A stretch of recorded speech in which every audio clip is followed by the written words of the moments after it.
Good morning. My name's Terry Bankert. This is flinttalkradio.com.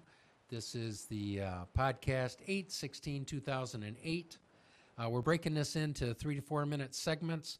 This is about my Good Morning Flint blog put before you on August 14th, 2008. You can find this blog on flinttalk.com radio. Go to my thread. Go to the thread Good Morning Flint that Steve Myers allows me to blog on. We got about 70,000 hits on it. We've been talking to people in mid-Michigan for about 2 years now. We've had impact on 3 elections. We're now going national in my own mind. The topic for August 14th was 2008, offshore drilling, not a drop in their bucket, okay?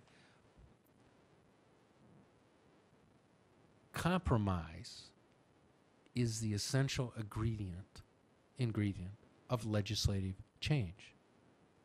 If you don't have a need for compromise, then you have a dictatorship of a party.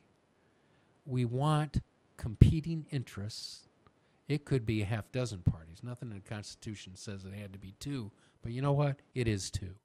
And we want competing interests. We don't want one party to dominate everything completely. That's just not good government. That does not protect all of our rights. You know, the Democrats will say you're affecting our civil rights. Republicans will say you're affecting our economic rights. They're still personal rights, and we want competing interests. So, as the legislature through Pelosi and other folk are trying to resolve the alternative energy question, on occasion they're going to compromise. So Pelosi's advocating a little bit more offshore drilling. Well, the numbers indicate that it takes about 9 years before one drop of that oil hits the pumps. And it's not oil just for us. Offshore drilling is going to go into the worldwide bucket of oil distribution. So we may authorize an increase in oil production, and Europe might buy it at a price higher than we can pay it. So it doesn't affect us at all. But what we need is to encourage compromise, debate, and change. It will be incremental. So this blog on August 14th, 2008 was my response to the news of that day about Congress's compromising. Now, Obama's got a clear fix in terms of we need alternative fuel. McCain, and we need it from areas other than offshore drilling because he knows it's nonsense. We're not even going to see a result from that. McCain's fixed on offshore drilling because McCain is wedded to Bush, and they're wedded to the behinds of the oil company and the oil cartels. The Republicans, as exemplified at this level on this issue by these 2 guys, our current president and McCain, they are completely subservient to the large oil companies, and that's what we need to break. We need alternative oil. We need alternatives to oil. We need to up our percentages. Some countries in Europe have 20 to 80% of their energy needs being met by wind and solar. Very few people even talk in nuclear, so maybe we're over that. But your elected officials will not make alternative fuel a priority unless you force them through political pressure. I'm reading from my blog now. Democrats in Congress are offering a compromise to break the congressional gridlock and cause some positive action. You need to keep your eyes on them at all times. Compromise is affected by your keeping your eye on the ball. My name is Terry Bankert. This is Flint Talk Radio, Liberal and Live. This is 8/16/2008. A call-in number is 235-1970. This is going to be posted, archived to these blog threads. But if you're watching it right now, I'm live, and you can give me a call, and I'll answer your questions. Scream at your congressman or woman when you see him, okay? Protest. Protest is a positive thing.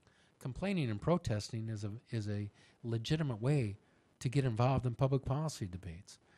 Don't cause violence.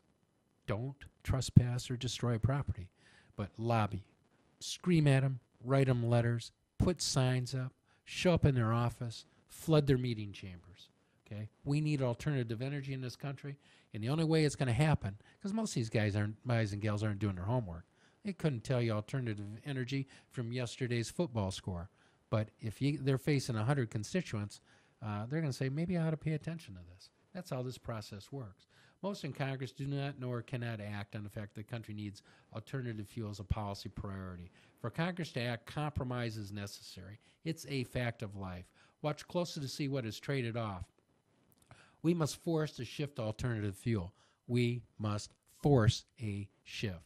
It's not going to happen on our own, or if it happens on our own, some billionaire like T-Bone Pickens is going to walk in and just tell us what to do. And since our guys haven't done their own homework, they're going to say, Daddy, can we help? Well, he's not our daddy. He's just a guy with a lot of money that's trying to make a lot more money. His wind and fuel initiatives will enhance the value of the natural gas reserves that he owns, and I think he owns every drop of natural gas on the planet Earth, and that's why he's so rich. We must force a shift to alternative fuel. The price of gas must go higher to cause the energy supply shift.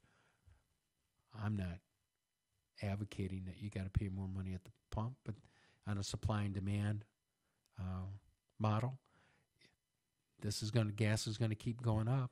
It's going to keep going up because there's a finite amount of gas, petroleum, oil reserves. We've hit our peak production, and our population is doubling. Huge percentages of people are now coming into the middle class with high consumer expectations. They want cars, they want roads, and they're going for a ride, and that price of gas is going to go up. So we got to shift. Offshore drilling is insignificant unless it's in your backyard. Nobody wants to look out at one of them. The wind, the sun, and nukes belong to us. Why not use them? Denmark gets 20% of its energy from the wind. Denmark gets 20% of its energy from the wind. That's just a bunch of dumb blondes, and they figured it out. I started to think Pickens is onto something, And it goes against all my grain to just fall in with this rich guy. But what we need is about 100 of them. And we need some states leading some initiatives, and we need a president that can figure out that he should be saying something other than yes to the oil companies. My name is Terry Bankert. This is FlintTalk.com radio. Check out our blog on FlintTalk.com. My thread, Good Morning Flint. This is August 16th, 2008. Thank you very much.